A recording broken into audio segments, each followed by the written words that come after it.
So this is the first episode of Plus 71. We've been trying to do this first episode for like months now. Oh, we had a first episode. Yeah. Oh crap, there's echo coming from you.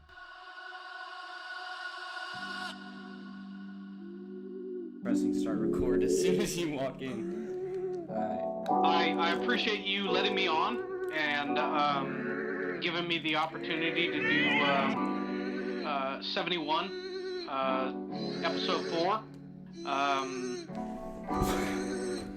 Hello, ladies and gentlemen. I am recording this on July 5th after my Milwaukee Bucks have just won the Eastern Conference Finals. So let's talk about that. So, Nathan But Net, episode 6. Alright, and we should be live. Welcome back, ladies and gentlemen, to Nathan But Net, episode 7. We got a lot to talk about today. I hate this channel. No! Be live. Welcome back, ladies and gentlemen, to Nathan But Net, episode 8, where my Bucks are officially NBA champions. Let's go. That's your Clint Capella replacement for whenever y'all traded him. Nah, we already had Christian Wood. We've been having our Capella replacement. Christian Wood, solid 3-point shooter.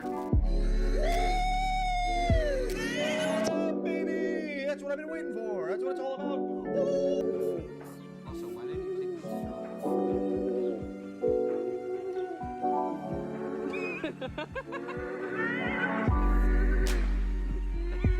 No, you just got that right.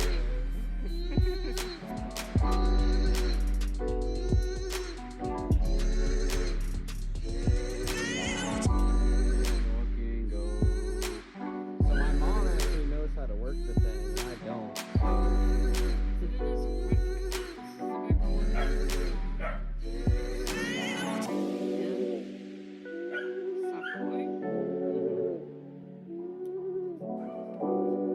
And the rest of it should just peel off like a sticker.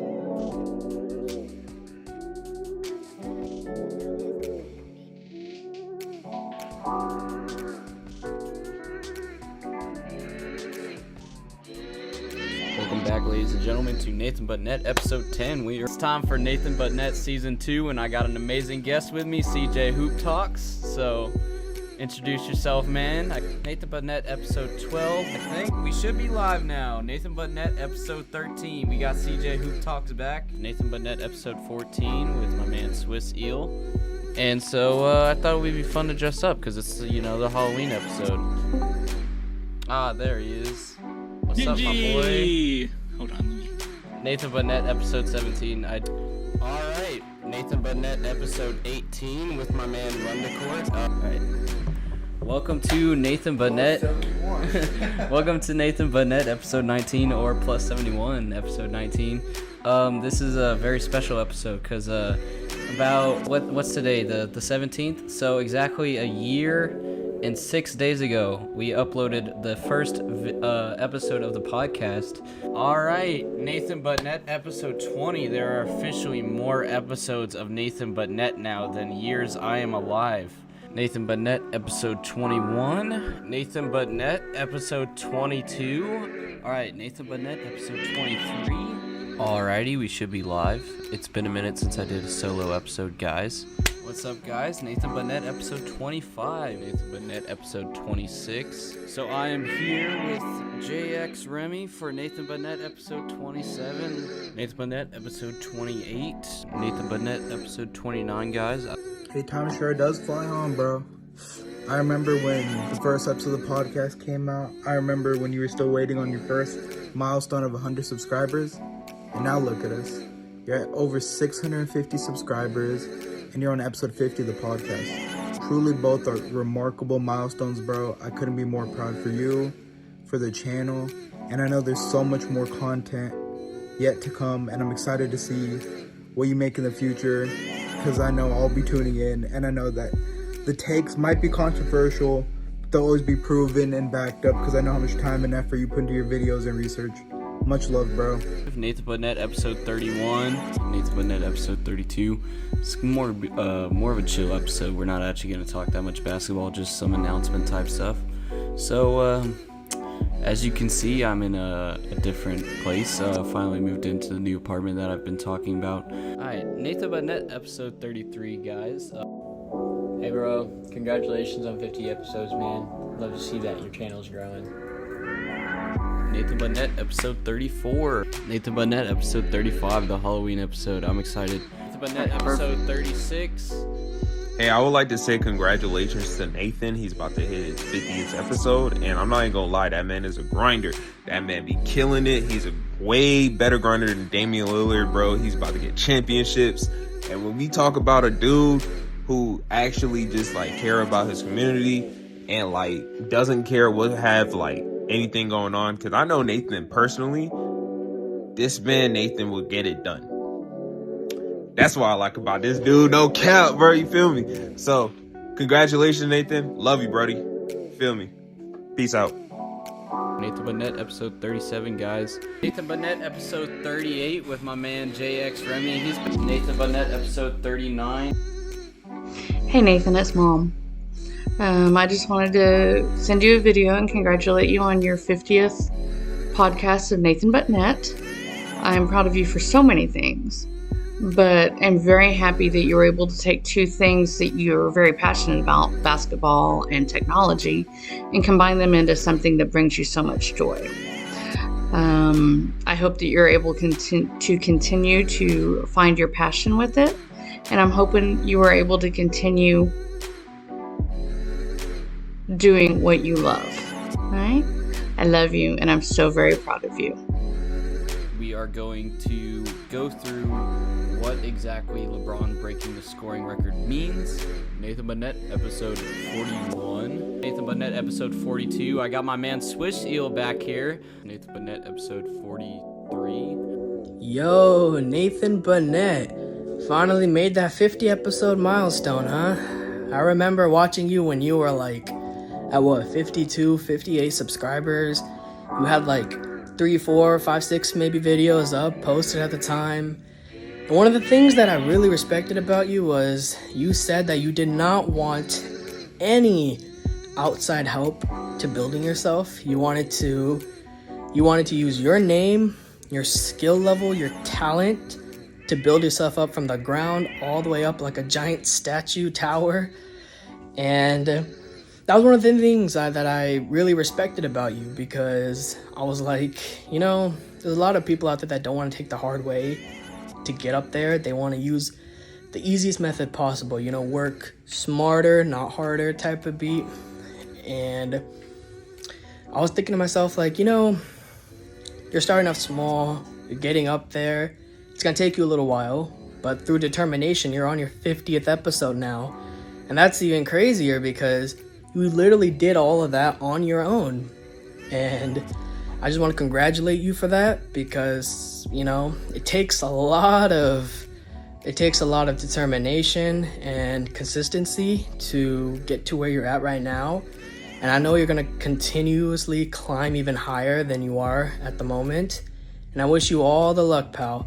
Actually, scratch that. You don't need luck. You already have enough skill. Sooner or later, you'll make it. Nathan Burnett, episode 44. Nathan Burnett, episode 45. Nathan Burnett, episode 46. Nathan Burnett, episode 47 with my man CJ Hoop Talks. Nathan Burnett, episode 48. Nathan Burnett, episode 49. It's been a while, guys. You can say whatever. Is that I'm not in the camera? Are you recording right now? Yeah. You see how there's a red thing that says recording? No. All right. Thank you, Nathan. And then you just hover when you're done. Just hover over it and then press left click to stop it. Don't hit go live or anything. You just press the stop recording button. So I won't figure out what you're gonna say until I edit the video.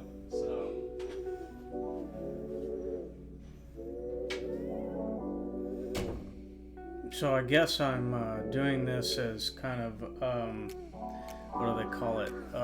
Improv.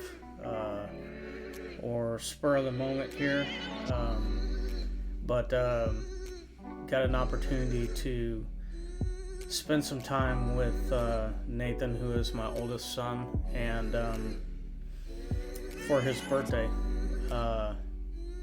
I guess the first thing that I can say is not a lot of people have done what he has done, and not a lot of people can honestly sit here and say that because of what he's done, they have 50 episodes behind them, but he is coming up on that 50. I'm proud of him. He knows I'm proud of him. He's come a long way, and it's been a joy to see him grow up. But at the same time, basketball has always been the one thing that has kept us close, together. Had a lot of debates, had a lot of arguments. Probably still going to be that way. And I hope he can hit 100. I truly do. Always a Spurs fan. He always knows his basketball. Does it piss me off an awful lot? Yeah, it does. Because I know he knows more about this game than I do. And all I can do is sit here and tell my stories, let him listen, and then he can build his own stories and continue to grow. Thanks.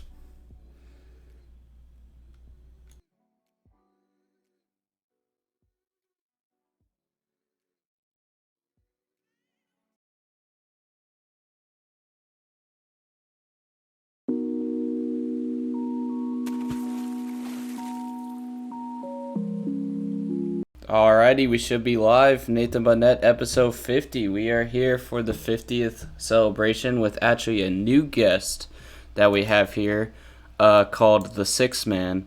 So, what's up, man? Do you want to give sort of an intro of what's your deal? I know you're based out of the Canada area, so.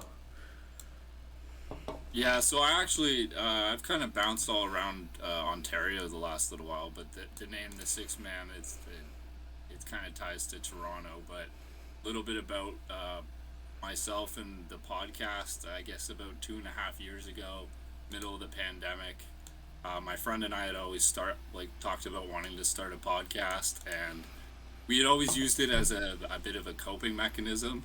We were very big into kind of the mental health revolution in sports, and we had both, because it had helped us in the past, we wanted to be a part of that, so we decided to start this. And while at times I've taken breaks, it's been kind of an obsession, and I enjoy it. It's a really great outlet for me.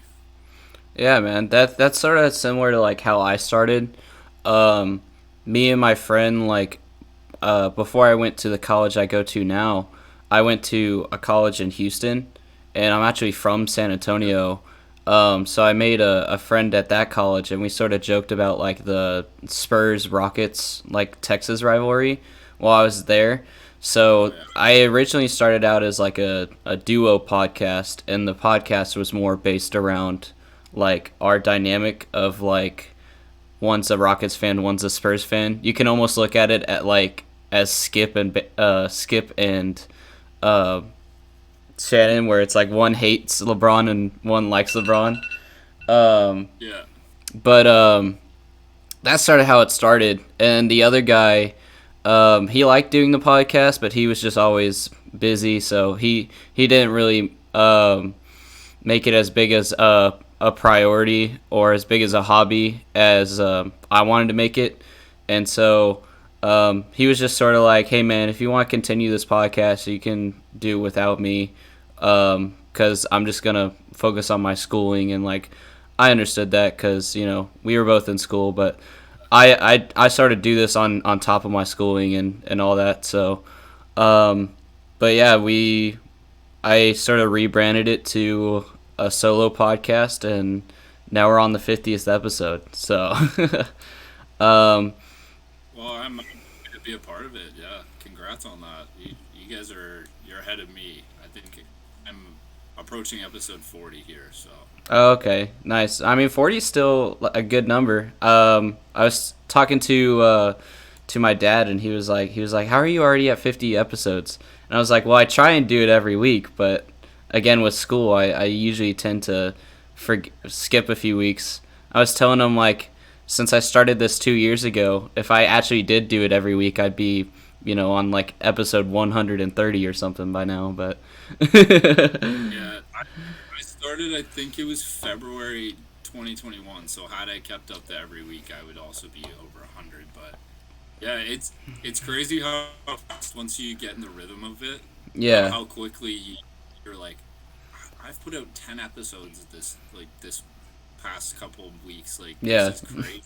Yeah, exactly. So, it's a lot of fun though. It's nice to see them all pile up, and you want to put that content out for your audience. So it's good that you've got a lot, and you'll keep putting out more. But happy to be here for number 50. Yeah, thanks, man. So do you want to talk about sort of like where the name the Six Man comes from? Like, again, like I'm pretty sure you explained it to me before, like a while ago, where you said, like, obviously the Six Man is part of basketball, where it's the guy that comes off the bench, but didn't you say it has to do sort of like with the area code of Canada as well? Yeah, sorry, you're just cutting out a bit on my end, but I know what you had said. Yeah, so essentially to play on the role of the sixth man in basketball and the name for Toronto, which is the Six. If you've listened to Drake, I'm sure you've heard his album Views from the Six. That's kind of where that comes from. And although I'm not living directly in Toronto at the moment, I will be come September, and so I will be living up to the name. Yeah, nice, man. I was actually surprised, like, so we originally were going to record on Friday, and then we pushed it to Saturday, and then we pushed it to today. And a big issue with that was because of weather. And I was surprised you were like, oh yeah, we have tornado warnings up there. And I don't know, maybe it's just because, like, I live in the south of the U.S., but it's like... Yeah, the tornado warnings... Yeah. Oh, you cut out for a second, but you said something... Yeah, you're good now. You said something like tornado week or something like that. Yeah, sorry, it's just cutting out a bit on my end. Yeah, I think we're good now. Okay, hopefully we're good now. Yeah. Sorry, you were saying? I was saying, like, down here in the South, it's like, or in the U.S., like, you only really see tornadoes in sort of the Midlands, like in Kansas and Oklahoma and stuff like that.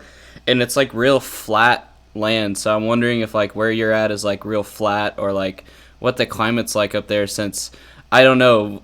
Again, with us living in the U.S. and in the South, we always just think that Canada is like constant snow and blizzards, even though it's the summer. So whenever you said there's a tornado, I was like, wait a minute.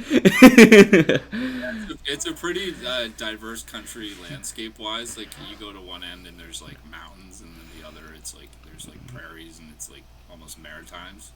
But yeah, the last couple of years we've had a couple big storms where there's been a bunch of tornado warnings, and actually there was one up near Toronto that hit pretty close to where my uncle lives. And I growing up, I was always told, you know, I get super paranoid about every little thing you see on the news, but I didn't think that we got any tornadoes here until recently, because I was driving in the middle of it, and I got hail probably the size of golf balls. And that while being pulled over on the road, I still couldn't even see the road ahead of me, no matter how fast my wipers were going. And yeah, it's definitely one of the worst storms I've been in. But it's not very common around here, so I don't want you thinking that we get a ton of tornadoes up here. There's definitely more up near the Midlands where you're talking about, but yeah. Well, I'm glad that you and hopefully your uncle are okay. So yeah, no, thankfully everyone's good. I know when that tornado had kind of tore through last year, I don't think anyone was killed, Mm-hmm. thankfully. I know there were a few injuries, but Yeah. not much worse. Yeah, that's the thing about, like, everybody jokes about how Texas weather is so crazy. It's like we never really get snow or hail, but whenever we do, like, the hail is like super big. So it's literally like two ends of the spectrum. So but anyway, since again you're based not specific like in Toronto right now, but you'll be in Toronto soon, and your podcast is based around the Six and everything like that. I figured the best way to sort of segue and start our basketball talk would be to talk about the relationship between both Toronto and San Antonio, since I'm mainly a Spurs podcast. So we can go ahead and start with probably the biggest player that has to do with that, which is Kawhi, and then we can go into DeMar DeRozan as well, since those two sort of swapped places and everything. So another one that comes to mind for me, and that's just because of the back and forth, is Poeltl. Yeah, I have him written down too. Yeah, we gave him to you guys, and then a couple years later, we're like, yeah, this guy might be able to help out our team. Let's trade for him again. Yeah, we give him back to you. Yeah, that San Antonio Toronto pipeline is strong.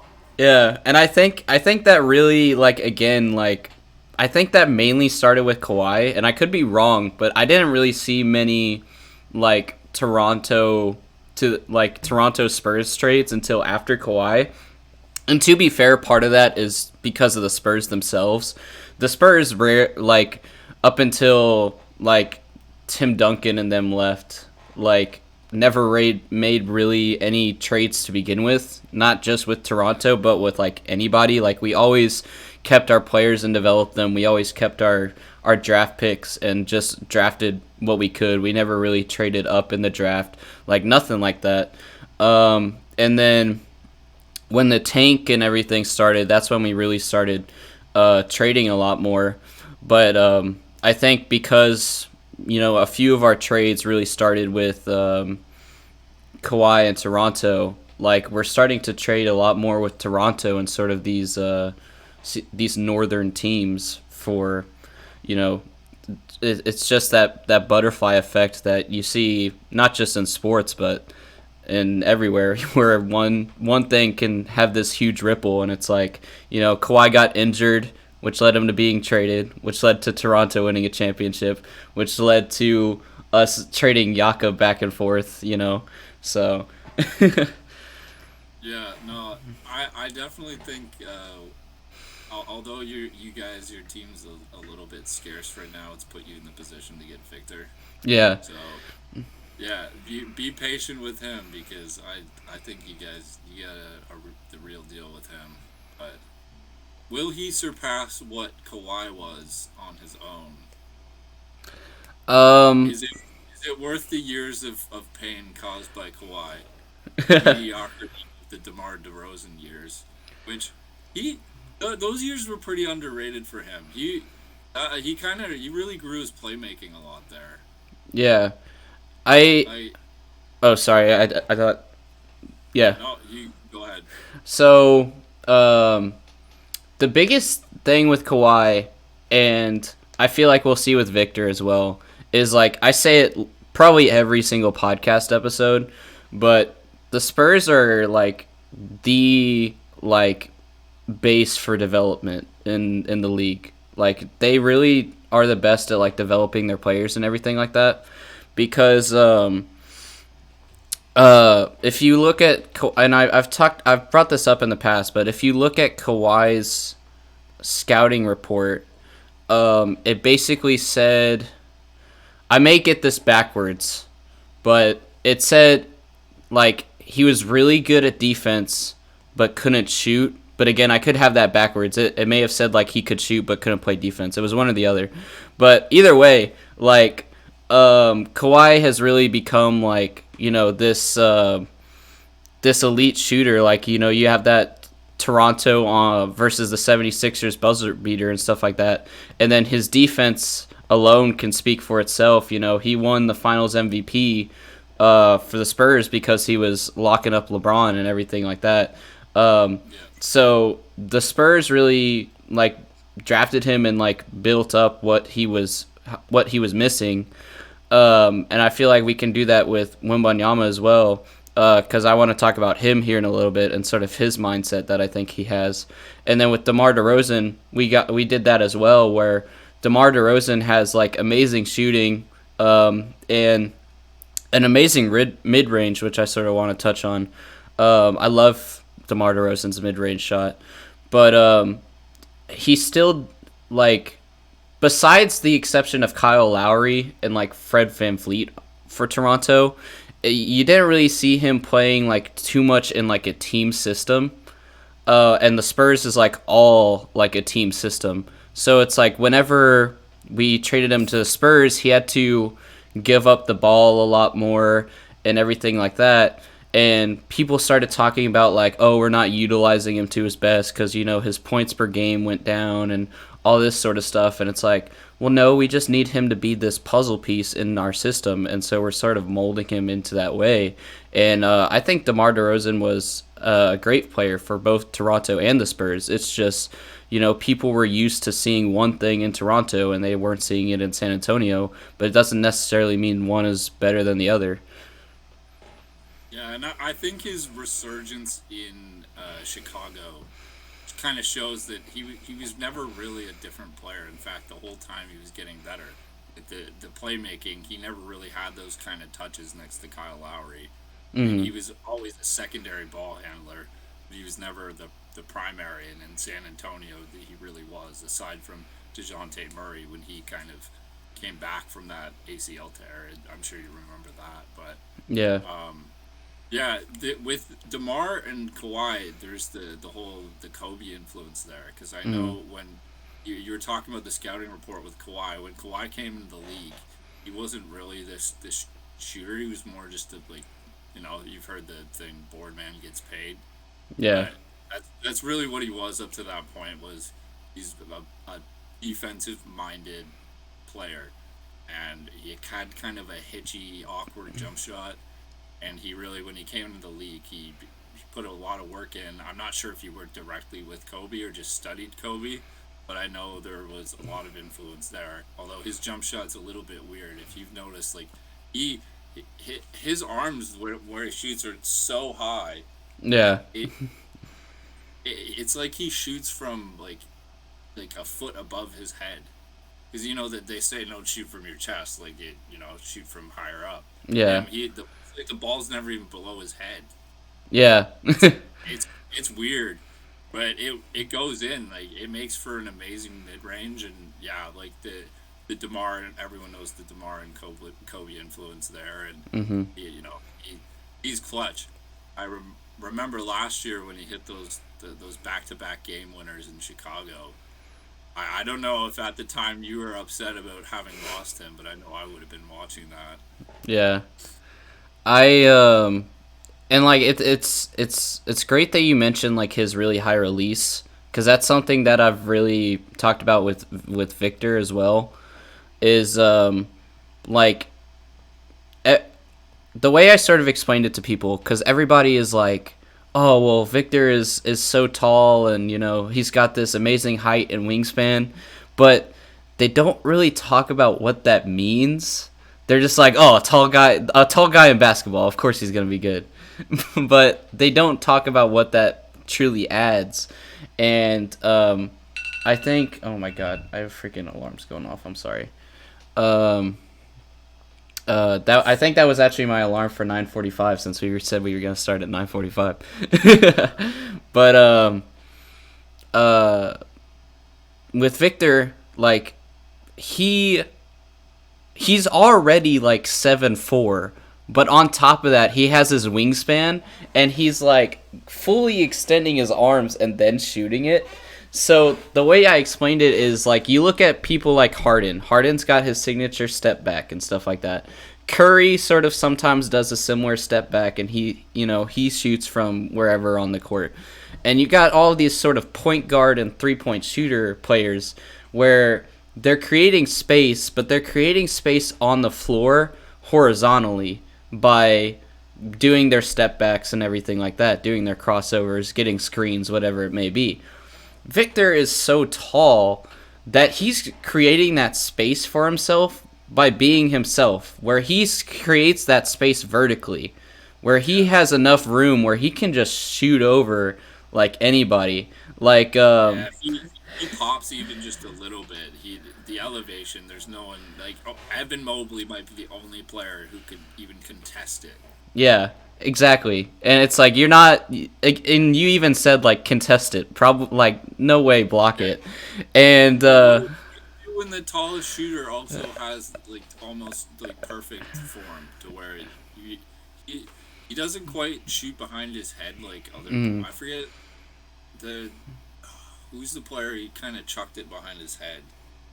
I mean, Kevin Durant kind of does that. Yeah, I was gonna bring up Kevin Durant. Yeah, but KD, he's a whole other thing. He's kind of laid the foundation for Victor.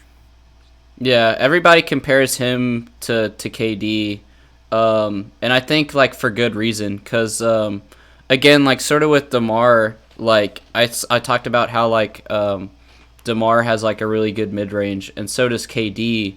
But KD is because he does sort of this similar thing, where KD sort of goes really far back, like you said, and then like extends his arm way up, and it creates that that height on his shot to sort of go over people, and Victor is sort of harnessing that and having this really high release, and I think it's really going to pay off for him because you've seen it pay off for KD and everything. And I had brought that up in one of my other videos as well, where I said like, you know, again, like people talk about Victor's height, but what do they mean? People say that Victor's the next KD, but what do they mean? And like I broke that down, talking about Victor's high release and everything like that. I think the most impressive thing with Victor has nothing to do with his basketball.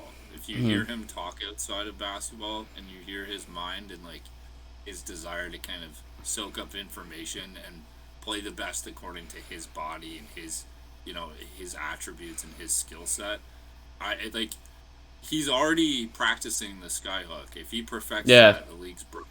Become a modern frame. And as much as people don't want to give Kareem any respect, he's probably the second or third greatest player of all time, depending on who you ask. Yeah, and I was about to bring that up too. I was like, I don't know if you heard, but Wemby is starting to do the skyhook, and bro, if Wemby gets the skyhook, like it's over.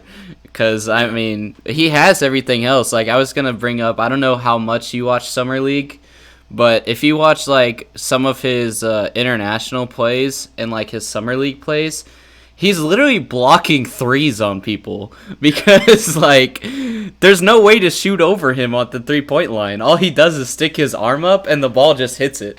And so it's like you can't even call a foul or anything on it because he's not even, like, jumping or doing anything like that either. Yeah, he'll, like, jump up two hands and block it with his elbow. Like, yeah. It's crazy. When someone blocks it with their armpit, it's a problem. Yeah. And I'm glad you mentioned like his mind and stuff too, because like that really goes Smart. Yeah, and like not even just with like learning his game, but just like alongside with that his mentality and also like his off-court poise. Like it doesn't really get said a lot, but the Spurs are one of the few teams that I think really draft for character. And I think a lot of teams like nowadays, especially because everybody's got this championship mindset now in order for marketability, like they're like, oh, let's just choose like the best player and everything like that. And then you see that player traded away after like 3 years because they don't mesh with the team and they don't have that team chemistry, that locker room chemistry. And I feel like the John Morant stuff would not fly in San Antonio. That's for sure. Exactly. And so it's like the the Spurs are one of few teams I think really look at character and like how people mesh, and that's why like a lot of our players are really like, with the exception of DeJounte Murray, because that's a whole thing, tend to stay in San Antonio and like stay loyal and everything like that. But and you really see that with Victor. Like everybody was talking about like Scoot was saying like he should be the number one pick and like all that sort of stuff, and he wanted to be picked number one, and everybody was talking about like, oh, Scoot should be drafted by the Spurs because he wants to be the number one pick, and it's like, yeah, exactly. Listen to what you're saying. Scoot wants to be the number one pick. Victor wants to be a Spur. There's a difference. Scoot doesn't give a fuck who has the number one pick. He just wants to be the number one pick. Victor could be drafted 5th, and he'd be happy if it's to the Spurs. There's a huge difference between that. And again, like there's that whole France connection, and you know, I feel like international players are a lot more like quiet and like, you know, reserved, and I don't know if that's because they're international players or what, but like I feel like Luka Giannis, not Giannis so much anymore because he's becoming more comfortable with his dad jokes and everything like that, but especially early Giannis, like Luka, Giannis, like Wembanyama, like all these international players, Jokic, they sort of like don't really talk to the media. They sort of stay to themselves, and like whenever they do get interviewed, they just say a couple words. And you can tell that, like, because, again, I live in San Antonio, and there's been times where you see him, like, getting off his plane at the airport and stuff like that, or, like, he's walking through the mall in San Antonio, and you can sort of just, like, see him passing through with all of his security team and stuff like that. And he really enjoys, like, being here, and I feel like he's really going to enjoy being on the team, and he's able to sort of have this presence off the court, and you can say that about a lot of Spurs players. You can say that about Sohan. You can say that about Malachi. Like, you know, the Spurs really have this team culture and like family culture, not only with the team itself, but with the whole city. So, yeah, like with Victor, I wouldn't be surprised if he put up 22 and 10. Mm-hmm. I also wouldn't be surprised if he put up 28 and 12. Honestly, as a rookie, I think the ceiling for him is as high as it's been for pretty much any player other than like maybe 5 others. Mm-hmm. Maybe, but he also could come in and struggle with, I guess, the speed and the changing from the European. Like, he was in the French league. It's not even one of the top European leagues. Yeah. So, I feel like there's going to be a bit of a curve there, but I think his body, he's already the tallest player in the NBA. Mm-hmm. Do I think he's going to grow much more? No, but maybe a tiny bit more. So he's coming into the league. He'll bulk up, and yeah, the main thing with him is he wants to be in San Antonio. Like, oftentimes a player will get drafted to the, you know, whatever team wins the lottery. It's always one of the worst teams unless you pull off some miraculous trade like the Boston Celtics did a couple of years ago. But it's pretty much always going to be a terrible team. And so you come in, yes, it's your team, but it would be nice to have some guys to run with. Yeah. And so I think Victor's in a really good spot, especially with Pop. Like, who wouldn't want to play for Pop? Yeah. Yeah. And what was the extension he just signed? Because it was something crazy for a coach. It was like 5 years, like $80 million or something. Yeah. Like that. I was about to say, I think he signed like a 5-year extension, and everybody, I saw a bunch of people making jokes on like the Bleacher Report Instagram and stuff like that whenever it got announced. They were all saying like, if Pop starts screaming at Wembanyama, he's gonna have a heart attack and die on the court or something like that. And I was like, he's not that old, guys. Like, come on. Like, I'm pretty sure by the end of his contract, he'll still be like in his 80s. He's like not 90 or 100 or anything like that. Yeah, but I don't even know how old he is, but yeah, he's been around a long time. And although his start, I'm sure you probably know this in San Antonio, was not great. Yeah. they hated him. And that was because he came in and was the GM at first. He hired himself, yeah. Yeah, and then fired the coach to himself be the coach. After, I think it was right after getting, or the season before getting Tim Duncan. And then he comes in, Duncan, and they win the title the second season. Yeah. But even then, people weren't giving the credit to Pop. Like, they weren't talking about him the way that they talk about him now. The narrative is completely different. Yeah, everybody wants Pop now and wonders, like, what we're going to do without Pop. But yeah, in the beginning, like, people really didn't like him because he sort of, like, they saw it, like, as an abuse of power where he was like, you know, I'm going to hire myself because I can. And then, yeah. I'm sure you know the way Pop is. Like, if you come into a job talking that way, before you've proved anything, people are going to feel some type of way. Yeah. Now, he can say whatever he wants, do whatever he wants, and people respect him. Like, the whole comment a couple of years ago where he's like, I don't think I should say this, but nobody should be taking their money and betting on the Spurs to win the championship this season. Oh, yeah. He straight up said that. And I'm like, only Pop can get away with that. Yeah. I feel like the NBA, if any other coach had said that, would try to find a way to fine him. Yeah, they'd be like, oh, that's tampering, you know, that's all this stuff. So It's got to be something, right? But no, Popovich he's a very, very unique individual. Yeah, and I saw, and I think when Pop leaves or whatever happens with Pop, I think the Spurs will still be good off, because there's so many, like, the Spurs, because of Pop and everything, have branched so far across the NBA that we'll be set. Like, you can name, I think, like 20 out of the 30 teams right now, and their coach was an assistant coach with the Spurs at some point.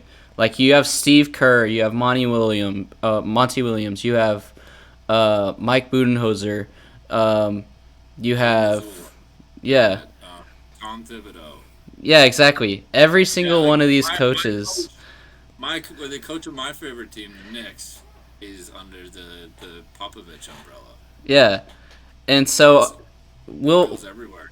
Yeah, and so we'll be able to really, like, hire, like, I don't want to say any coach, but we'll be able to hire, like, we have a large pool to pull from to be like, hey, we want you to be the new coach because you understand Pop's coaching and how he plays the game and how he coaches. And I even compared the, not to branch too far, like, away, but I mentioned that with the Sacramento Kings. I was about to say the Sacramento Foxes, but, I mean, because of De'Aaron Fox. But their Mike Brown, I believe his name is, right? He was under Pop, and he was there when, Tim Duncan and everything was there. And he had said sort of something similar to what you said, where he said, like, had Tim Duncan left San Antonio or had Tim Duncan failed in San Antonio, Pop may not have a job anymore. And he said, like, Pop always thanked Tim Duncan for being coachable and listening to him. And I never understood why until I started coaching De'Aaron Fox. And he's like, De'Aaron Fox is the star of the show here. He's the superstar. But he doesn't let it get to his head. And he listens to my coaching. And that has led us to improve. And the Sacramento Kings, I feel like, are playing very similar team ball to how the Spurs were. And they're connecting more to the city of Sacramento and everything like that. And I had to make a whole video on it because I was like, guys, can you not see what's happening here? I was like, we're taking Spurs basketball and we're moving it to Sacramento with decent players like De'Aaron Fox and Kevin Huerter, and now they're succeeding.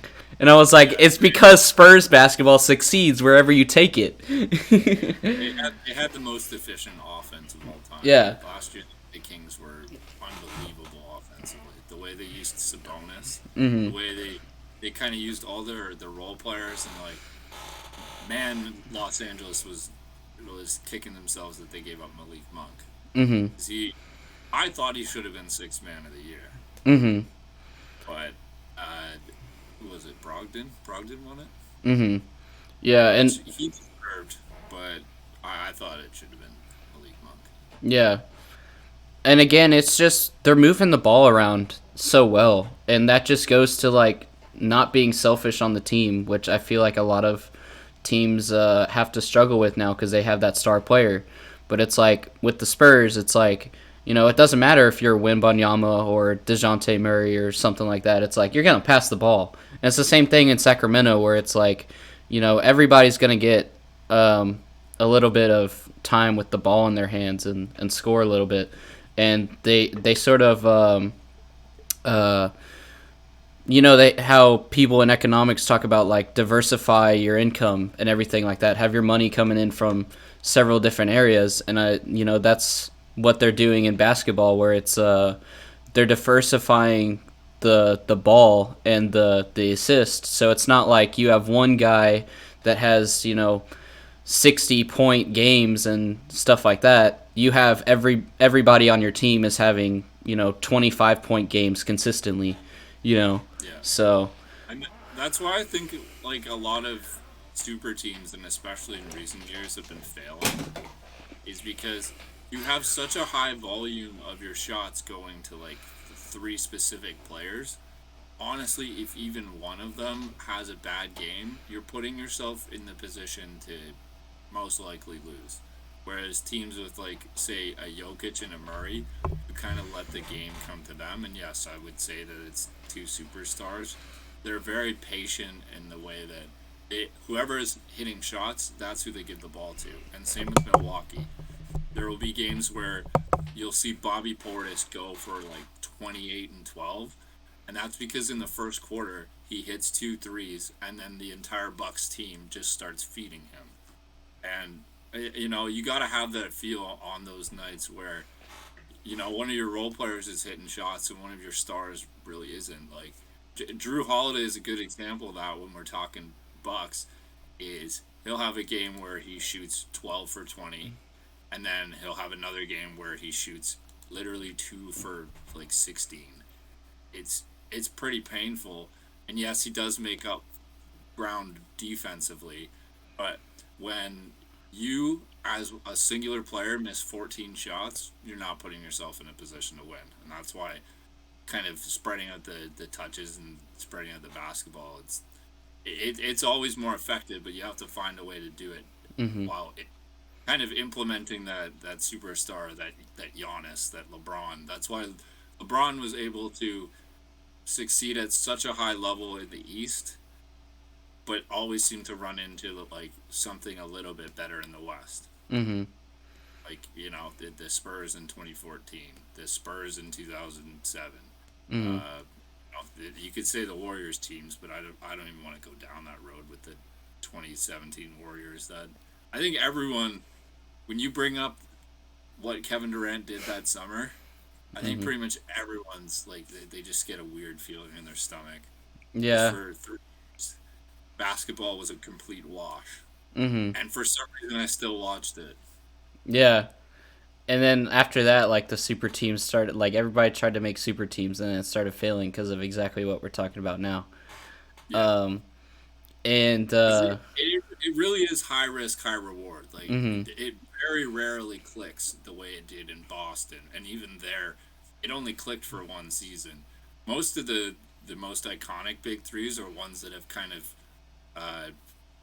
grown their games together. Like, you know, the Warriors, the Spurs. I mean, you could have taken a piece out of that, the Spurs big three every year, but there was always something they seem to pick up the slack. Like, one of my favorite players of all time is Boris Diaw, because he was so unbelievably underrated and great in 2K. There's a lot of those Spurs guys that I forget about. Like, I was a big Jonathan Simmons fan. If you remember him, When he got that contract in Orlando, I was happy for him, but I was so disappointed because I knew he wasn't going to be the same. It was just the whole San Antonio effect with him. Yeah, we had so many good players during our championship run, man, that go under the radar because of the big three. Like we had Tiago Splitter, who was like our center at the time, but nobody talked about him because one position below him was, one of the greatest power forwards of all time. So, but he was a really good center, and then we tried to get some centers like Poeltl and stuff like that to sort of like mimic what he does, and it didn't really work out. And I have the championship poster on top of me, like right above me. Let's see what other players we got.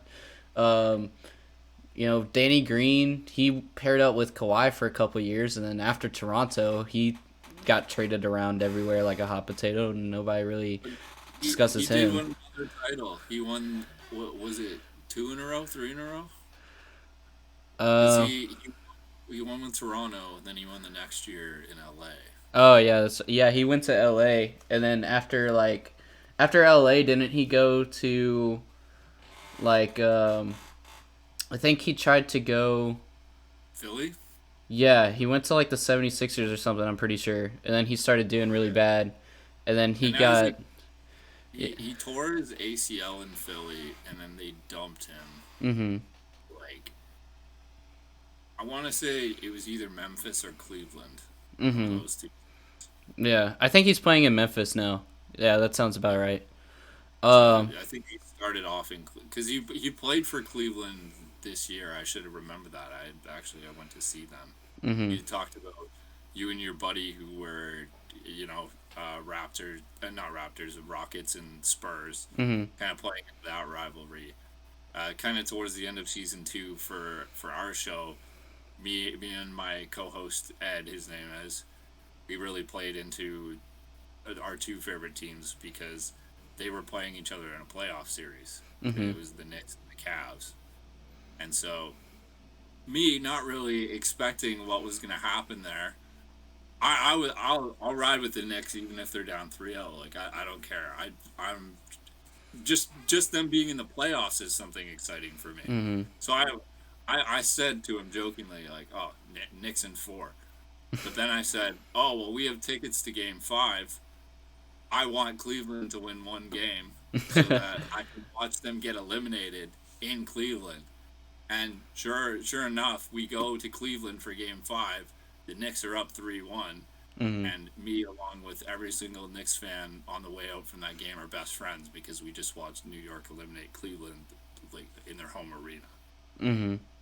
And that game, I have never seen someone look more devastated than sitting next to my friend. He wanted to coach that team because they would absolutely not grab a rebound, and it drove him crazy. That was me with the Bucks. Like this, the season that they lost to the Celtics. I think it was 2021 they won it. So 2022 when they went 7 games against the Celtics, and then and then right after, like the year after this past year, they lost to the Heat. And, like, both years, I was seeing, like, similar mistakes and stuff like that. And so that's why people are sort of, like, wishy-washy on Mike getting fired. Because they were talking about, like, how it really sucks to fire him, like, right after his brother died. But at the same time, it's like, you keep fucking up, man. Like, at some point, we gotta, It's like when they won the title in 2021 that everyone forgot about his flaws as a coach. Because he has many. He's great, especially in the regular season. But when it comes to adjustments, especially like game to game, he's good. It's in game that there are several other coaches that I see struggle with this. Like Missoula, he was pretty bad for it. Or it's just these in game like little minor adjustments that you can make that they fail to do. Like the amount of times this year, and I know he wasn't quite present because of what had happened with his personal life, but It's like in that last game, there were like 3 times where he could have called a timeout to get another possession, and he just didn't. And like that's literally where the coach can win you the game. Is like we saw the way Jason Kidd would coach the Mavericks when they made the conference finals. He was almost another player. He's out there like giving them energy, but also he's making decisions for them. He's making it easier on them. And when you're not really using your mind to make the game easier for your players, like they have, like Giannis has to win it by himself, which I don't know how injured he was. Like I'm not going to use that as an excuse with him. Like they got torched by the Heat, but there were certainly a lot of things to blame outside of the way the team played. Yeah, exactly. Like I was gonna bring up the timeouts, and you basically already did. But there were so many times like where it was like, bro, there's a minute left in the game, and you have like 2 or 3 timeouts. It's like fucking use them. And then there were other times where like, and I know that fans do this a lot, where they criticize substitutions, and it's like, okay, well, you're just looking at it from a fan perspective. You're just watching it, versus these coaches and GMs like know the players more personally, know what they can and can't do. So it's hard to criticize that and not just sound like a coffee what do they call it, a sofa coach or whatever. But dude, there were so many times, like especially during the last couple minutes of the game, where like they could have called timeouts and stuff like that, where I was like, why the fuck are you putting George Hill in, and like stuff like that. Like Drew Holiday, as much as like his shooting or anything like that could have sucked, Drew Holiday was known for like his defense, and like I loved his defense in 2021. And there were multiple times where like we only had like a 5-point lead, or like a really short point lead, so we needed like that defense to prevent them from scoring, and like we needed defense to sort of like hold that lead. And then they would like pull Drew Holiday and like some defensive players out and put in like, I don't know, like again, like George Hill or somebody like that. It's like, why are we pulling our best defensive player besides Giannis out of the game right now? Like, and the other thing is, when Giannis is in the game, he never seems to pick up the best player on defense anymore. Yeah. It doesn't make sense to me. I was watching the series against the Heat, and there were a lot of things like I was audibly screaming at the TV because I'm not like when a team I cheer for loses, I accept defeat. I like to root for the Bucks, unless they're up against the Knicks. I'll root for the Bucks. That's my second favorite team, and I do like to rep Toronto as well. But I'm just like I love Giannis. I love his mentality, all of that. I was audibly screaming at the TV because why was Giannis not guarding Jimmy Butler? Like after that one game, he should have guarded him the entire game. Like, okay, Giannis, you're only scoring 20 points tonight. Take better shots, use more energy on defense. You're probably going to grab more rebounds and block more shots. Where we're going to let Chris take more shots. We're going to let Drew take a couple more shots. We're going to let Lopez, Portis, Grayson Allen, those guys take more shots. Pat Connaughton, I love Pat Connaughton. But the other thing that drove me crazy, I don't know if you remember when Lowry was.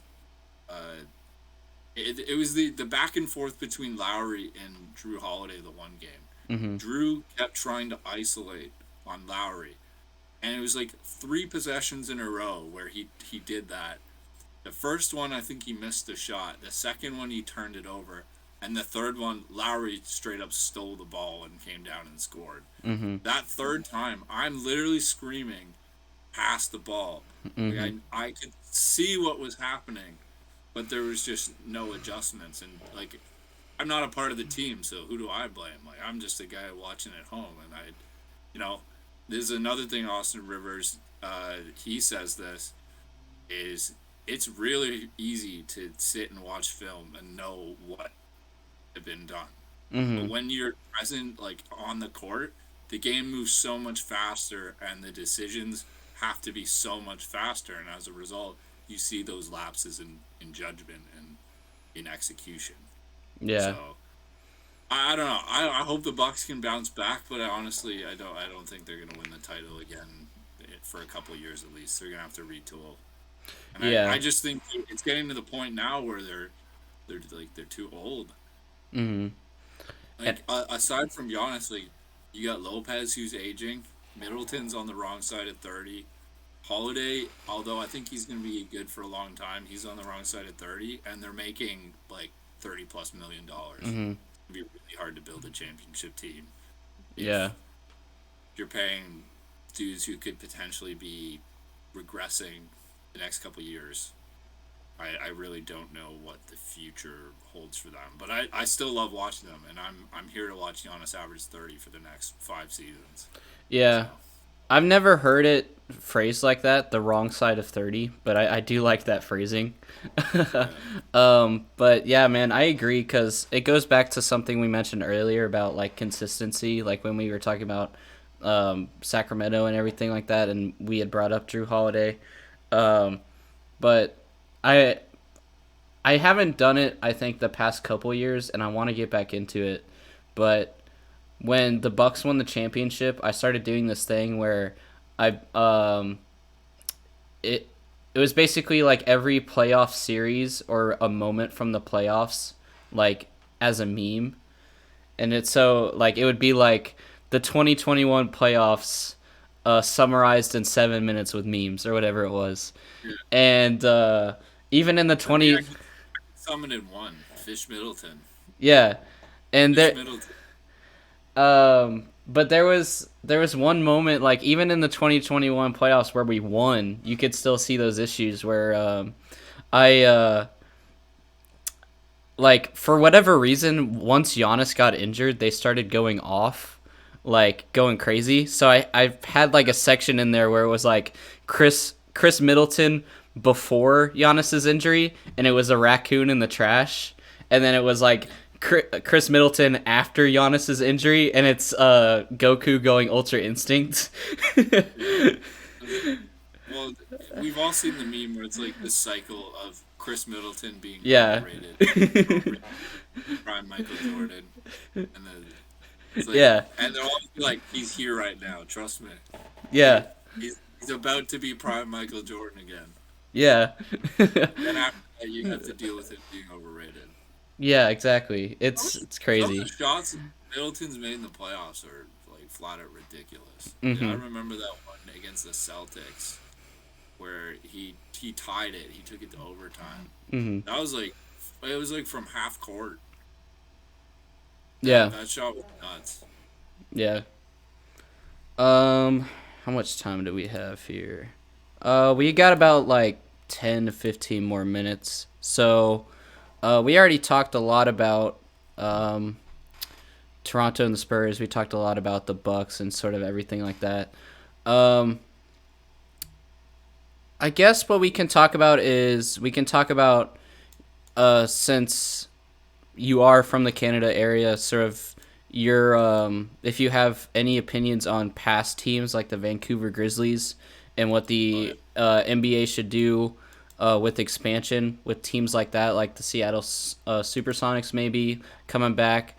And then once we get done with that, we'll probably be out of time, so we can give your season predictions, and you can shout out your Spotify and other socials, and then we'll head out. Because I know you said you probably don't think the Bucks are gonna win a title for the next couple of years, so we can break down season predictions and stuff. I don't know. I don't think they will. Do I want them to? Yes. Mm-hmm. Like, they're number 2 on my list, other than the Knicks. But I don't really see the Knicks winning anytime soon, unless we get like Joel Embiid or something. Yeah. But yeah, it's just nice being excited about Knicks basketball. But yeah, do you want me to get into season predictions right now, or what? We can go ahead and do season predictions. I was gonna bring up like NBA expansion and stuff like that, but we can just do NBA or season predictions and then call it. I don't know. My stance on the expansion is I always want the game to grow, and I do think 2 more teams is the right way to go. I think Seattle, it should be a given that they get a team. Like the sports market there with the Kraken just being introduced into the NHL, I think it's exploding there, and it's somewhere that they've already had a team and it's proven successful, and so I think it's inevitable it will end up in Seattle. I would love to see a team in Vancouver again. I've always said this, like, I'm not the biggest fan of some Toronto sports fans, and so I kind of at times cautiously root for the Raptors. But if the Vancouver Grizzlies were still a team, that would be the team I root for. Yeah. I'm a self-proclaimed mountain guy. I go out west to the mountains a lot. I like to hike. I like to climb them. And so I've always gravitated to BC. And so if Vancouver had a team, I would still want them to be called the Grizzlies, because I think it would be hilarious if it was the Grizzlies and the Vancouver Grizzlies in the same league. It would be so funny and so annoying. That I think the NBA would grow a lot because of it. And then in a couple of years, when like Memphis is awful, you could just relocate them. Tonight we have the Grizzlies at the Grizzlies. I don't know. Have you seen that meme where it's like, we got LaMelo Ball versus LaMelo Ball and LaMelo Ball, and like, and coach the other team, LaMelo Ball. They did that with Giannis too, where they just everyone in the entire arena is just Giannis. That's amazing. I did see like the thing where it happened like in real life, where I think it might have been Memphis and OKC, I think. They both brought their away jerseys, so they were both in white. It was like the Spider-Man. Yeah, the Spider-Man meme. Yeah. I thought that was amazing. How that happens, how that's decided, like who messed up there? Hopefully they didn't. It's like the equipment manager or something, probably, because they have to know which jerseys like you're supposed to be wearing that night.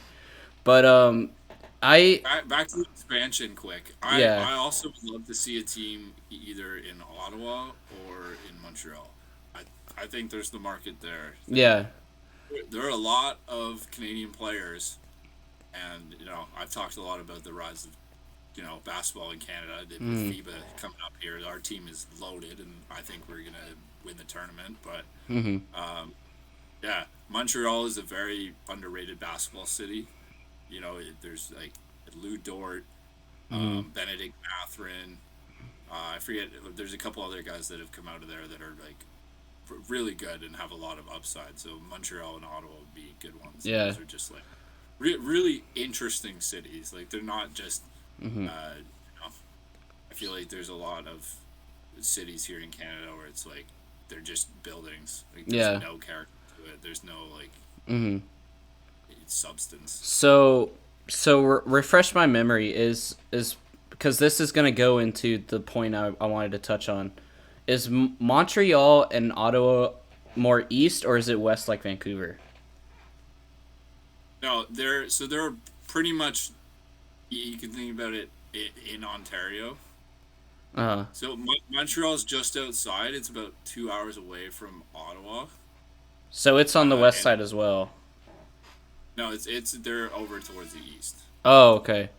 Cause the point I was gonna make, here, let me pull up like a Canada map so I don't sound like I'm geographical illiterate. I openly say this. My geography knowledge is pretty bad. Like you say north, east, west, south, I can barely get by there. But yeah, Montreal, it's just outside of Ontario. It's in Quebec, and Ottawa is okay. On the edge of... Okay, so yeah, I see it here. So yeah, there's Quebec City in Quebec, which is near sort of Nova Scotia, and then there's Ontario, and then where is Vancouver at? Hang on. Cause, hang on. Yeah, so Vancouver is like super west. Because the point I was going to make is I would like the idea of probably Ottawa or something then. Because what I was going to say is everybody wants the Seattle Supersonics to come back. So that's a West team, obviously, because it's in Seattle. The problem is then you need a East team to balance it out. So you would need probably Ottawa or something like that, rather than Vancouver. But I really would want another Canada team as well. So I really like the idea of bringing back. Yeah, I really like the idea of bringing like back Vancouver or doing something like Ottawa, like you said, because I really think it would help increase the game. Because like there's already talks about playing games in like Mexico, and we play games in like the United Kingdom for some reason, like all the way over there. But I really do like that idea, especially because like the NBA, like I talked about this when Toronto won their championship, like, and it's very common in American sports, unfortunately, but we're the proclaimed world champions, and it's like we only have one Canada team, so it's like I would love to see like maybe like one or two more teams spring up in Canada or something like that, because I think that would be really fun, and I would definitely like cheer for Vancouver or whatever team pops up in Ottawa, just because I think it's cool that there would be another team outside of the country. But the only problem is, again, if it's Vancouver, then like, you know, I think it would be difficult for them to find what teams in the East that they could spring up, because there's talks about them doing Las Vegas too, and it's like, okay, well, you have Las Vegas, you have Seattle, and you have Vancouver. That's cool. You just listed 3 teams that we can expand to. The only problem is they're all fucking West. So if you choose any of those teams, you're going to have an East team to counterbalance it. So Yeah, I think there what you would have to do, and I'm pretty sure the most central Western team is the Memphis Grizzlies. Mhm. What you would do at that point is take a team that is in the West and move it over to the East.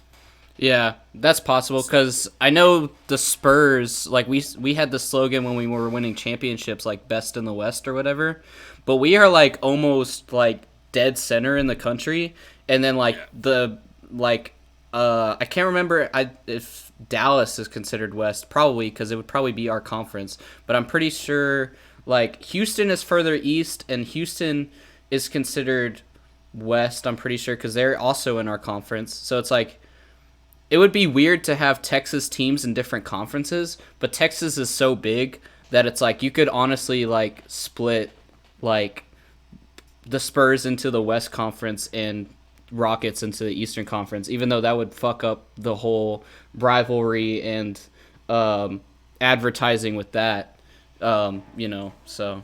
Yeah, you just draw a line right through, and they're like, okay. Yeah. You know, West, East here. Like, yeah. And that's how I always imagined it, like, is like there's like an invisible line in the country that's like, or like there's a certain like longitude latitude line where it's like, this is the Eastern Conference, this is the Western Conference, but then you actually look at like where the teams are located, and it's a little flimsy, so yeah, you can like manipulate it a little bit.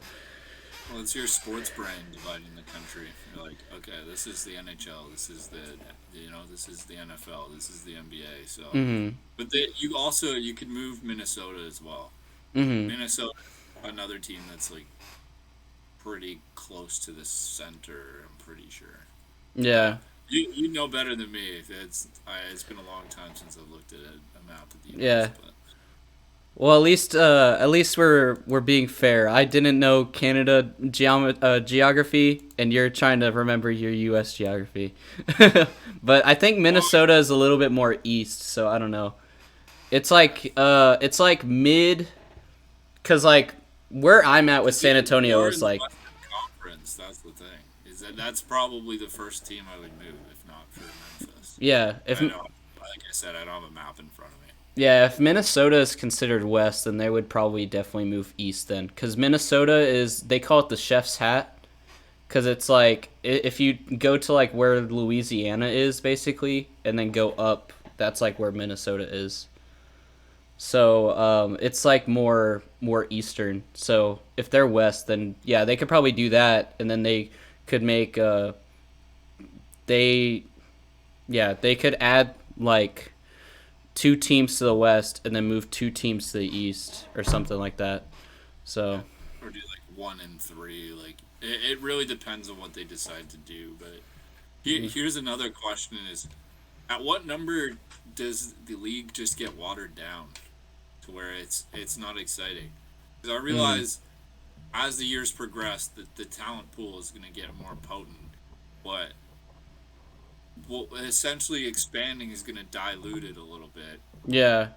You think we'll be at a place where, 30, 40, 50 years from now, there's like 36 plus teams, and the NBA has to do like literally a Premier League, and, Yeah. like, have like relegation and stuff, but no one can see how much the league's actually going to grow.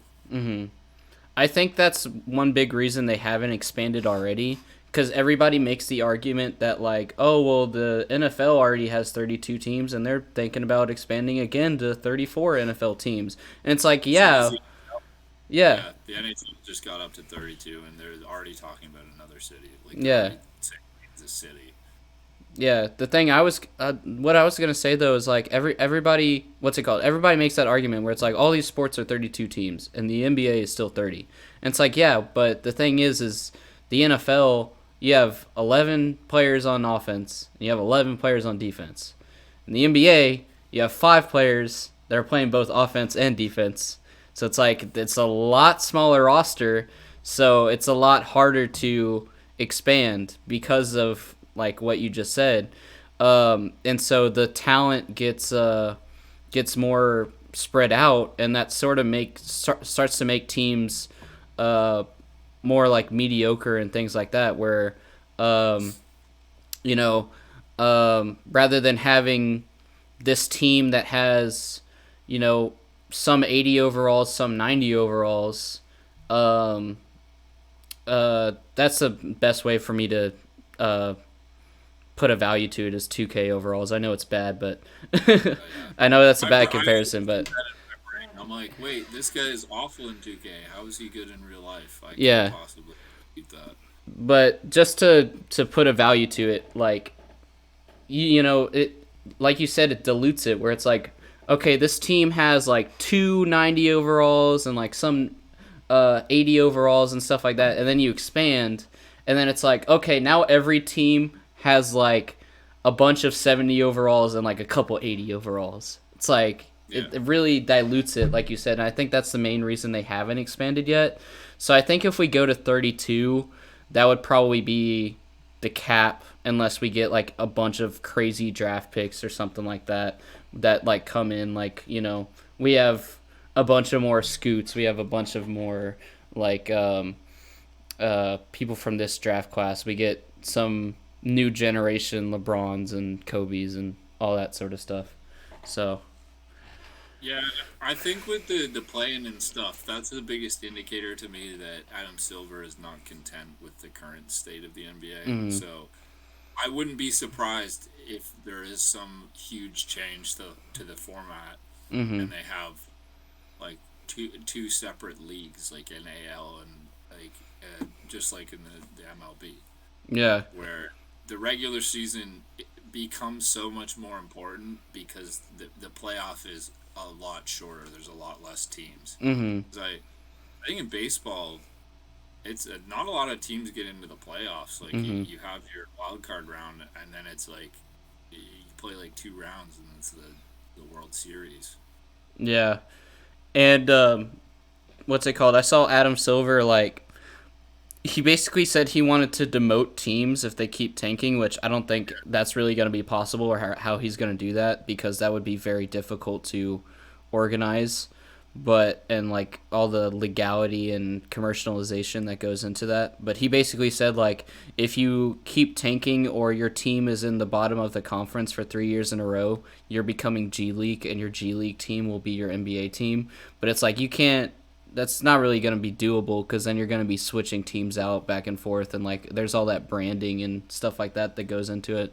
But still, he really wants to like cut down on the tanking and everything like that.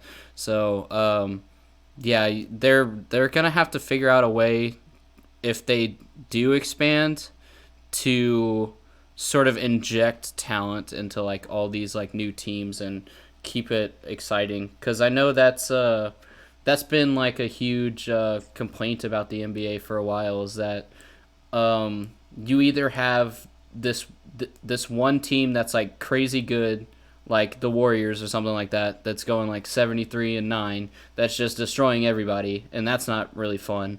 Or you have the opposite, where it's like every team like is just pretty much 50 win percentage, where they're split down the middle of win-loss. And it's like, well, that's sort of fun because it's competitive, but it's like at the same time they're losing as much as they're winning. So it's like the definition of like average. So yeah. Yeah, I guess it's fun to imagine where the league's going to be in the future, because I know I'll definitely still be a fan, but yeah, especially in recent years, there's been a lot more willingness from Adam Silver to kind of really change things up. Like, I never thought I would enjoy the play-in, or I would want the play-in to stay, but actually, I do really like the play-in, and it's very unorthodox. And I don't think we would have gotten something like that if it weren't for the bubble. If it weren't for them trying to essentially knife Zion Williamson into the playoffs, which it didn't even happen. And that was also the beginning of the Monty Williams Suns going on the crazy run. Yeah. Remember that buzzer beater Devin Booker hit? Yeah. They won every game in the bubble, and they still didn't get to go on to the playoffs. Yeah. So it's like, oh, they just completely tanked what would have been a good draft pick, but at least they know they can win basketball games. So yeah, it was nice to see. All right. So do you think you have time for season predictions, or are you about to head out since it's been a little bit over an hour already? Oh no, I got time. I can stick around. Do some predictions. So be predicting here. So do you have like Google or anything in front of you? I can. If you want to look up the NBA standings for this past season, so we have two options. What I like to do whenever I do my predictions is I go pretty crazy with it, and I try and predict the exact order teams are going to be in, like from 1st to 15th seed. If you think that's too much, we can just do like finals predictions and playoff predictions. But I honestly I like to have a little fun with it, and I'm like, I think that this team is going to be 8th overall, and this team's going to be the 10th overall, and like all that. I try and like predict like 1 through 15. So. Well, I'll go through and kind of give an idea of where, like, I'll ballpark where each one's going to end up. I'm not really, like, I would have to sit down and really come up with like a solid list to be like full confident, like, this is what I'm going to see next year. But I don't know, I find the regular season is pretty easy, but there's still a couple of teams with some trade rumors that are, it's really gonna switch things up. And I just, before I go through my predictions, want to make sure you can still see me. Yeah, I can see you. Okay, perfect. Yeah, so I'll start with the East. Kind of the main teams that I think are really gonna move is, as much as I want to say that the Bucks are gonna win the East this year, I think the Celtics are. I think them getting Porzingis kind of, especially regular season wise, gives themselves a lot more depth. So I'll say Boston's gonna be 1, Milwaukee's gonna be 2. I don't know what's gonna happen with Philly, but I do think Cleveland's gonna be up there. I honestly think the Heat will be right in the mix, like somewhere between 3 and 5 as well. I think that my Knicks are gonna fall down to somewhere around 6 or 7. Hopefully not the play-in. The Hawks will be in there, and then you've got basically, I think it'll be a lot of the same teams that are, the Bulls will probably be going for the play-in. Same with the Pacers.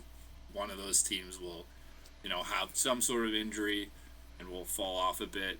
The Wizards are probably going to be, I would say, last. I think if there's any team in there that, aside from the Hornets, I'm confident is going to finish last place, I'd say Charlotte. Detroit, I've heard the rumblings that Cade Cunningham has been doing really well at the select team stuff, so I honestly think the Pistons are going to win more than 17 games next year. Mm-hmm. And then, yeah, that's kind of just a quick overview of the East. Maybe I'll come up with a more solid list to go over if we want to do another episode here in the future. Yeah, for sure. I'll just jump into the West here. Okay. So, I honestly think Denver is going to win the West again. I don't really see any other team doing more than them from a regular season standpoint. Although they did lose a lot, I think they're very equipped to not only win a lot of games in the regular season, but stay very healthy, which I think is a big factor. Memphis, they were 2. I honestly think that they will be probably 3 or 4, because I know that the Lakers are probably going to be gunning to win a lot of regular season games. I know they probably weren't very happy with being a 7 seed and not having home court advantage. I also think the Mavericks are going to be a lot higher up in the standings, and same with it. This is where it gets tough, because then you have the Suns, you have the Clippers. Honestly, the Suns could be second in the West, though. Like I said, this is tough. Yeah. I have to sit and name a bunch of them, but I'll go into the teams that are going to finish last. I don't know what's going to happen with Portland. I mean, Dame has requested a trade, but they've been very stubborn throughout that whole process. Yeah. I'm sorry, but I do think the Spurs are going to be in the bottom 5. That's fair. Yeah, I mean, I'm sure Victor is going to be great, but I don't think he's enough to push them that much. I think they still got another couple years, which, as far as I know, you guys have your pick this year, so you'll get another draft pick. The Rockets, that's a team that I think will probably be a 7 or 8 seed. Really? You think they're going to jump up? Oh, well, they've retooled. That team's loaded now. They got Fred, who he knows how to win. They've got who else? I think they got Jeff Green. He just won a title. Mm-hmm. They've got all their young players that are going to be a lot better this season. One guy who I don't know how he's going to fit in is Kevin Porter Jr. Mm-hmm. Is a wild card for them for me. But the Blazers, like I said, depends with Dame. The Jazz, I think, will regress a little bit. I know they got John Collins, but I think a lot of the games they won at the beginning of last season were a fluke. But I just really want to see the Thunder make the playoffs. Yeah, so do I, to be honest. Yeah, I'm a big Shea Gilgeous-Alexander fan. For all those Canadian guys, but him especially. And same with the Pelicans. Who knows if Zion comes back, how good they're going to be. So I think the West is a lot more unpredictable than the East. Mm-hmm. There's always going to be that, that team that surprises you that they don't make it, and that team that, gets in and also surprises you. So yeah. I want Wemby to win Rookie of the Year, but at the same time, I've seen Chet bulking up, so I think that Chet can be really good for OKC. So yeah, I really want them to be in the playoffs. I think that Portland is going to drop to a 14th or maybe even the last seed, depending on how they handle Dame. The Rockets I can see moving up, but I think they'll only make sort of where the Pelicans and Thunder are now, the 9th or 10th seed, and they are in the play-in. And I think the Spurs will rise up, but I don't think they'll be in the play-in. I think they'll probably be an 11th or 12th seed, which is a lot better than last. But well, they'll probably win close closer or a little bit more than 30 games. So Yeah. which is improvement. They only won 22 last season. Yeah. Well, I think that's all the time that I got, man. So I really enjoyed this. I really do think that we had really good conversation. I think this is a really good episode. I would love to have you on in the future. So is there anything that you want to shout out, like your Spotify or your Instagram and stuff like that, real quick? Yeah, I mean, I'm sure you'll connect all the socials when you put stuff out. But yeah, we're on pretty much anywhere you get your podcasts. It's the Six Man Podcast. We've also just recently moved all of season 2 to YouTube. I'm working on getting season 3, which we're currently on. I'm about to put out episode 5 on Monday.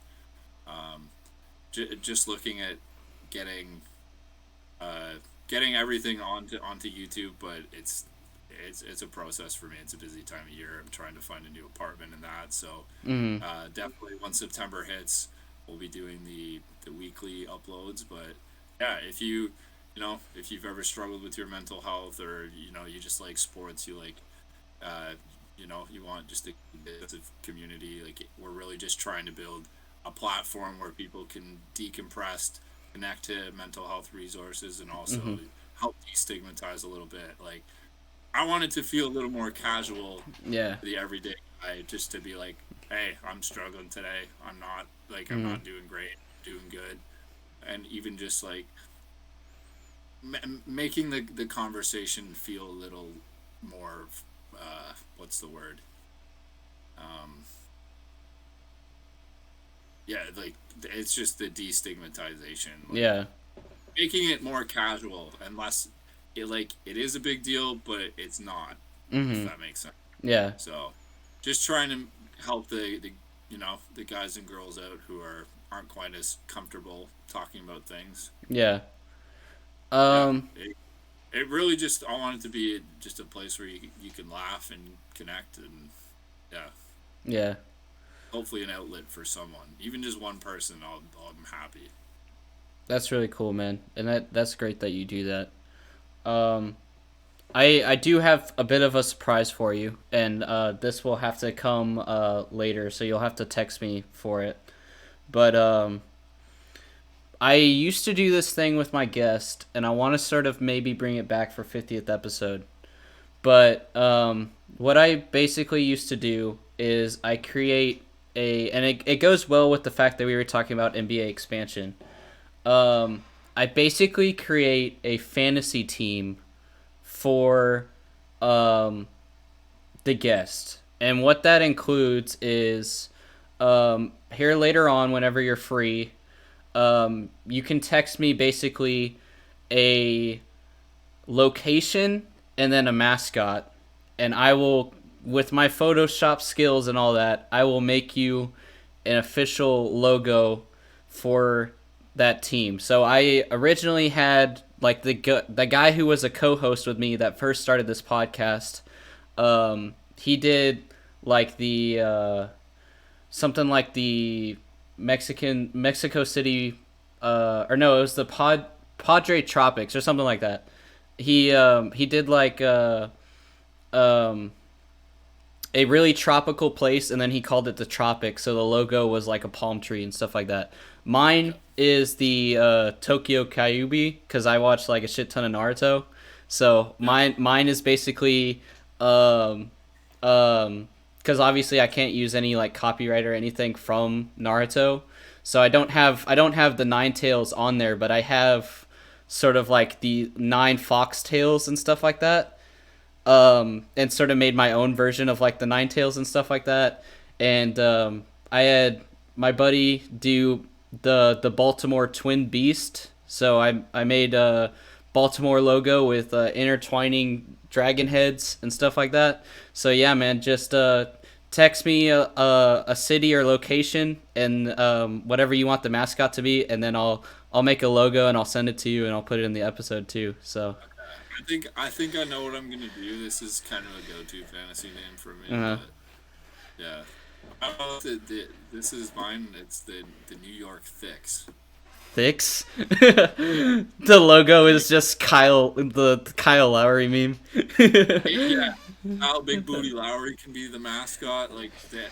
You can get creative with it, but yeah, that's what I usually name my fantasy team that. Okay, cool. Well, again, I thought this was a really good episode, man. I'd love to do future episodes with you because I think that we had a really good conversation and the time was sort of flying by. I was checking the time to see how much time we had, and like I thought it had been like 20 minutes and we were already at like 45 minutes or something like that. So I was like, okay, cool. This is gonna be a good episode then if time is flying by that fast. So yeah, I'd love to do a future episode with you. I'll definitely link all your stuff at the end. Like in the description, all that good stuff. But I had a really good time, man. Any last thoughts or anything like that?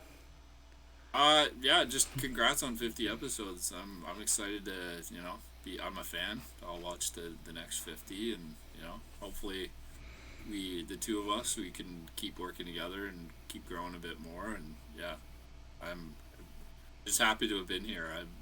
I know it's kind of a long time in the making, but I was always excited, and I'm glad I did it, and that we'll be able to hopefully come back and see where our season predictions are at, because I have some predictions that might not age well, mainly the Rockets one, but I'm confident in that. Yeah. Well, all right, man. I'll go ahead and end the live here, and I'll see you later. So again, I really appreciate it, and I'll see you later. This is not okay. This needs to stop now.